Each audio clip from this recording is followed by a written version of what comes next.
જય માતાજી મિત્રો। ઓમ નમઃ શિવાય। જય શ્રી કૃષ્ણ કનૈયા। જય ગણપતિ બપ્પા। મિત્રો, સ્વાગત છે તમારું મારી યુટ્યુબ ચેનલ સનાતન ભક્તિમાં। મિત્રો, આપણે માતાજીની પ્રાર્થના કોઈ પણ પદ્ધતિથી કરીએ છીએ, પરંતુ જો કોઈ દુઃખી હોય, કોઈના માથે કષ્ટ હોય, તો તે વ્યક્તિએ કે મનુષ્યએ દેવી કવચનો પાઠ કરવો જોઈએ। આ દેવી કવચનો પાઠ આપણા માટે બ્રહ્માસ્ત્ર છે। માતાજી દેવી આપણા પર પ્રસન્ન થાય છે અને આપણા કષ્ટને હરી લે છે તથા બધી જ મનોકામનાઓ પણ પૂર્ણ કરે છે। મિત્રો, આજના વિડીયોમાં આપણે દેવી કવચનો પાઠ સંપૂર્ણ ગુજરાતીમાં સાંભળીશું। જય માતાજી। ઓમ ચંડિકા દેવીને નમસ્કાર। માર્કંડેયજીએ કહ્યું, હે પિતામહ, જે આ સંસારમાં પરમ ગોપનીય અને મનુષ્યોનું બધી રીતે રક્ષણ કરનારું છે અને જેને તમે અત્યાર સુધી બીજા કોઈ સામે પ્રગટ ન કર્યું હોય એવું કોઈ સાધન મને કહી બતાવો। બ્રહ્માજી બોલ્યા, હે બ્રાહ્મણ, એવું સાધન તો એકમાત્ર દેવીનું કવચ જ છે, જે ગોપનીય કરતાં પણ પરમ ગોપનીય, પવિત્ર તથા બધા પ્રાણીઓ ઉપર ઉપકાર કરનારું છે। હે મહામુનિ, તે સાંભળો। દેવીની 9 મૂર્તિઓ છે, તેમને નવદુર્ગા કહે છે। તેમના અલગ અલગ નામો બતાવવામાં આવે છે।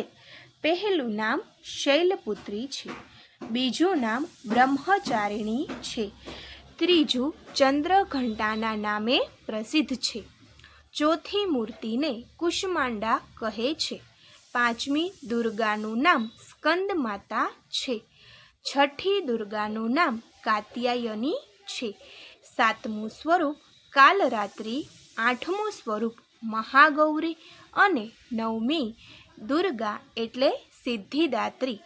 આ બધા નામ વેદ ભગવાન દ્વારા કહેવાયા છે। જ્યારે કોઈ મનુષ્ય અગ્નિથી સળગી રહ્યો હોય, યુદ્ધભૂમિમાં ઘેરાઈ ગયો હોય, સંકટમાં ફસાઈ ગયો હોય તેનું તથા કોઈ ભયથી ડરી ગયો હોય અને દુર્ગાનું શરણ લીધું હોય તેનું ક્યારેય કોઈ અમંગળ થતું નથી। યુદ્ધના સમયે મુશ્કેલી હોવા છતાં પણ તેને કોઈ વિપત્તિ ઉદ્ભવતી નથી, તેને શોક, દુઃખ અને ભય પ્રાપ્ત થતા નથી। જેમણે દેવીનું ભક્તિપૂર્વક સ્મરણ કર્યું છે તેમનો અભ્યુદય નક્કી છે। હે દેવી, જેઓ તમારું ચિંતન કરે છે તેમનું તમે ચોક્કસ કલ્યાણ કરો છો, રક્ષણ કરો છો। ચામુંડા દેવી પ્રેત ઉપર આરૂઢ થયેલા હોય છે અને વારાહી પાડા પર સવારી કરે છે। ઇન્દ્રીનું વાહન એરાવત હાથી છે, વૈષ્ણવી ગરુડ પર આવે છે અને માહેશ્વરી આખલા પર આરૂઢ થયેલા છે। કૌમારીનું વાહન મોર છે, વિષ્ણુપ્રિય લક્ષ્મી કમળ પર વિરાજમાન છે અને તેમના હાથમાં લાલ કમળ છે। આખલા પર આરૂઢ થયેલ દેવી ઈશ્વરી એ શ્વેત વસ્ત્ર ધારણ કરી રાખ્યા છે, બ્રાહ્મી હંસ પર બેઠેલા છે અને બધા જ આભૂષણો ધારણ કર્યા છે। આ બધી દેવીઓ માતાઓ યોગ શક્તિઓથી સંપન્ન છે, જેઓ અનેકવિધ આભૂષણો પહેરવાથી શોભે છે।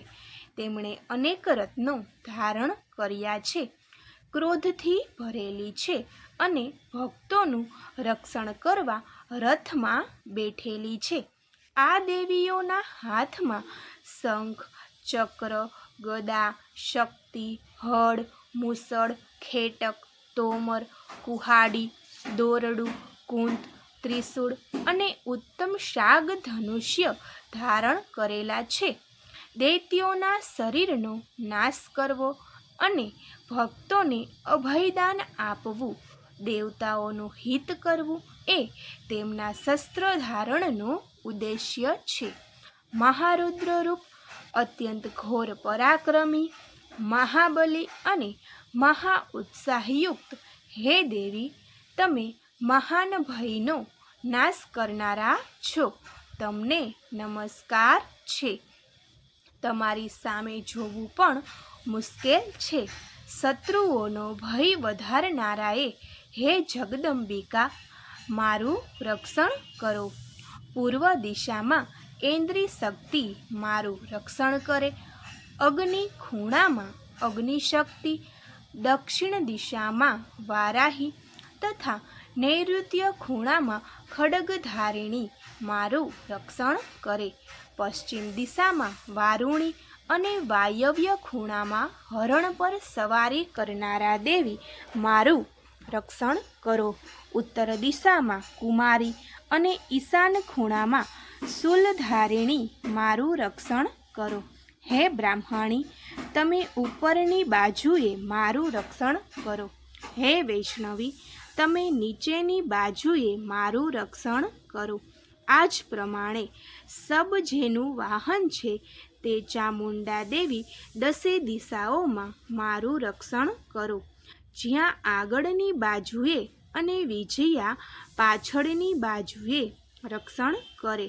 ડાબા ભાગે અજિતા દેવી, જમણા ભાગે અપરાજિતા મારું રક્ષણ કરે. ઉદ્યોતિની શિખાનું રક્ષણ કરે અને ઉમા મારા મસ્તક પર વિરાજિત થઈને મારું રક્ષણ કરે. માલધારી દેવી મારા કપાળનું અને યશસ્વીની મારી ભમરોનું રક્ષણ કરે. ત્રિનેત્રા ભમરોના મધ્ય ભાગનું અને યમઘટા દેવી નાસિકાઓનું રક્ષણ કરે. શંખીની બંને આંખોના મધ્ય ભાગનું રક્ષણ કરે અને દ્વારવાસીની કાનોનું રક્ષણ કરે. કાલિકા ગાલોનું તથા સાંકરી કાનોના મૂળ ભાગોની રક્ષા કરે. સુગંધા નાસિકાઓની અને ચર્ચિકા દેવી ઉપરના હોઠનું રક્ષણ કરે.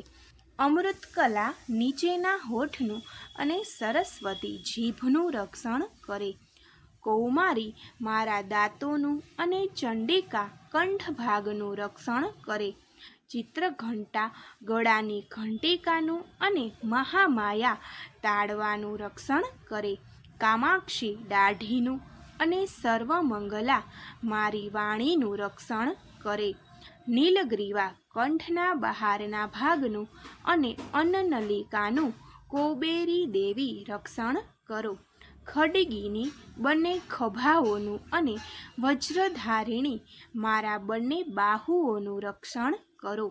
દંડીની દેવી બંને હાથોનું અને અંબિકા આંગળીઓનું રક્ષણ કરે. સ્થૂલેશ્વરી નખોનું રક્ષણ કરે અને ફૂલેશ્વરી કુખ પેટનું રક્ષણ કરો. મહાદેવી બંને સ્તનોનું અને શોક વિનાશીની મનનું રક્ષણ કરે. લલિતા દેવી હૃદયનું અને શૂલધારિણી ઉદરનું રક્ષણ કરે. કામિની નાભીનું અને ગુહેશ્વરી ગુહ્ય ભાગનું રક્ષણ કરો. પૂતના અને કામિકા લિંગનું અને પાડાને વાહન બનાવનાર દેવી ગુદાનું રક્ષણ કરે. ભગવતી કટી પ્રદેશનું અને ઘૂંટણોની રક્ષા વિંધ્યવાસિની કરે. સર્વ કામનાઓ પૂરી કરનારા દેવી જંઘાઓનું રક્ષણ કરે. નારસિંહી દેવીઓનું પિંડીઓનું રક્ષણ કરે. તેજસ્વી બંને પગોના પૃષ્ઠભાગનું રક્ષણ કરે. શ્રીદેવી પગોની આંગળીઓનું અને તલવાસીની દેવી પગના તળિયાનું રક્ષણ કરે. પોતાની વિકરાળ દાઢોથી ભયંકર દેખાતા કરાલી દેવી નખોનું અને ઉર્ધ્વ કેશીની દેવી વાળનું રક્ષણ કરે. કૌબેરી રૂંવાટીના છિદ્રોનું અને વાગેશ્વરી ત્વચાનું રક્ષણ કરે. પાર્વતી રક્ત, મજા, વસા, માંસ, હાડકાં અને મેદનું રક્ષણ કરે. કાલરાત્રિ આંતરડાઓનું અને મુકેટેશ્વરી પિત્તનું રક્ષણ કરે. પદ્માવતી કમળકોષોના મૂળ આધારનું અને ચૂડામણી કફનું રક્ષણ કરે. જ્વાળામુખી નખોના તેજનું અને અભ્યેદા સમસ્ત સાંધાઓનું રક્ષણ કરે. હે બ્રહ્માણી, તમે મારા વીર્યનું રક્ષણ કરો. હે છત્રેશ્વરી, મારી છાયાનું રક્ષણ કરો. હે ધર્મધારિણી, મારા અહંકાર, મન અને બુદ્ધિનું રક્ષણ કરો. હે વજ્ર ધારણ કરનાર દેવી, મારા પ્રાણ, અપાન, વ્યાન, ઉદાન અને સામાનનું સંરક્ષણ કરો. કલ્યાણથી શોભતા હે દેવી, મારા પ્રાણનું રક્ષણ કરો. યોગીની દેવી રસ, રૂપ, ગંધ, શબ્દ અને સ્પર્શનું, અને હે નારાયણી, તમે મારા સત્વ, રજ અને તમો ગુણનું રક્ષણ કરો. વારાહી આયુષ્યનું રક્ષણ કરે, વૈષ્ણવી ધર્મનું રક્ષણ કરે તથા ચક્ર ધારણ કરનારા દેવી યશ અને કીર્તિ, લક્ષ્મી અને ધનનું તેમજ વિદ્યાનું રક્ષણ કરો. હે ઇન્દ્રાણી, તમે ગોત્રનું રક્ષણ કરો. હે ભૈરવી, પત્નીનું રક્ષણ કરો. હે ચંડિકા, મારા પશુઓનું રક્ષણ કરો. હે મહાલક્ષ્મી, પુત્રોનું, સંતાનોનું રક્ષણ કરો. હે સુપથા દેવી, મારા પથનું, અને ક્ષેમકારી દેવી, મારા માર્ગનું રક્ષણ કરે. હે મહાલક્ષ્મી, રાજદ્વારી, કાર્યોમાં મારું રક્ષણ કરો તથા સર્વ બાજુએ રહેલા વિજયા, ચારે બાજુ રહીને રક્ષણ કરો.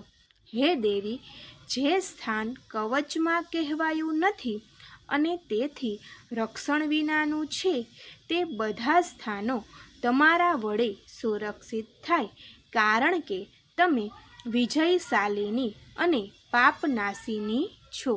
મનુષ્ય પોતાના શરીરનું ભલું ઈચ્છતો હોય તો તેણે કવચનો પાઠ કર્યા વિના એક ડગલું પણ ભરવું નહીં. કવચનો પાઠ કરીને જ યાત્રા કરવી. કવચના પાઠથી બધી બાજુથી સુરક્ષિત થયેલો મનુષ્ય જ્યાં જ્યાં જાય છે ત્યાં ત્યાં તેને ધન લાભ થાય છે તથા સઘળી કામનાઓ પર વિજય પ્રાપ્ત થાય છે. તે જે અભિષ્ટ વસ્તુનું ચિંતન કરે છે તેને તે અચૂકપણે પ્રાપ્ત કરી લે છે. તે મનુષ્ય આ પૃથ્વી ઉપર અતુલ ઐશ્વર્ય પામે છે. કવચથી રક્ષાયેલો મનુષ્ય નિર્ભય થઈ જાય છે. યુદ્ધમાં તેમનો પરાજય થતો નથી તથા તે ત્રણેય લોકમાં પૂજનીય બને છે. આ દેવી કવચ દેવતાઓને પણ દુર્લભ છે. જે આ કવચનો દરરોજ 3 સંધ્યાએ શ્રદ્ધાપૂર્વક પાઠ કરે છે તેની દેવી કલા પ્રાપ્ત થાય છે તથા તે ત્રણેય લોકમાં પરાજિત થતો નથી. એટલું જ નહીં, તે અપમૃત્યુથી રહિત થઈને 100 કરતાં પણ વધુ વર્ષ જીવે છે. તેને શીતળા, કોઢ વગેરે રોગ થતા નથી અને થયા હોય તો તે નષ્ટ થઈ જાય છે.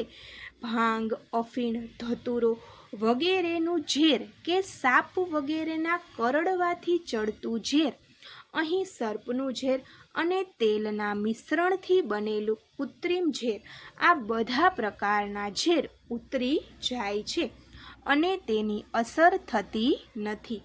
આ પૃથ્વી ઉપર મારણ, મોહન, વશીકરણ જેવા જેટલા પ્રયોગો છે તથા આ પ્રકારના જેટલા મંત્રો, યંત્રો વગેરે છે તે બધા આ કવચને હૃદયમાં ધારણ કરી લેવાથી તે મનુષ્યના દેખાતા જ નષ્ટ થઈ જાય છે. એટલું જ નહીં, પૃથ્વી ઉપર વિચરનાર ગ્રામદેવતા, આકાશ અને પાણીમાંથી ઉત્પન્ન થતા ઉપદેશ માત્રથી સાધી શકાતા દેવો, પોતાના જન્મની સાથે જ પ્રગટ થતા દેવતાઓ, કુલ દેવતા, કંઠમાળા જેવા રોગો, ડાકણ સાકણ, અંતરિક્ષમાં વિચરતી મહાન શક્તિઓ, ગ્રહ, ભૂત, પિશાચ, રાક્ષસો, બ્રહ્મ રાક્ષસ, વૈતાળ, ભૈરવ વગેરે અનિષ્ટકારી દેવતાઓ પણ જો હૃદયમાં કવચ ધારણ કર્યું હોય તો તે મનુષ્યના દેખાતા જ ભાગી જાય છે. કવચ ધારણ કરનારા મનુષ્યની રાજા તરફથી સન્માન અને વૃદ્ધિ થાય છે. આ કવચ મનુષ્યના તેજની વૃદ્ધિ કરનારું અને ઉત્તમ છે. આ કવચનો પાઠ કરનારો મનુષ્ય પોતાની કીર્તિથી શોભા પામીને પૃથ્વી ઉપર પોતાના સુયશ સાથે વૃદ્ધિ પામે છે.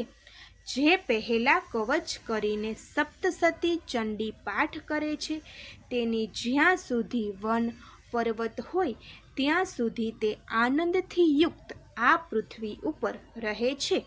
તેના પુત્રો પૌત્રો સંતાન પરંપરા બનેલી રહે છે. પછી દેહાંત થતાં તે મનુષ્ય મહામાયાની કૃપાથી નિત્ય પરમપદને પામે છે. જે દેવતાઓને પણ દુર્લભ છે તે સુંદર દિવ્ય રૂપ ધારણ કરે છે અને કલ્યાણ શિવની સાથે આનંદનો ભાગી બને છે. સપ્તસતી અંતર્ગત દેવી કવચ સમાપ્ત.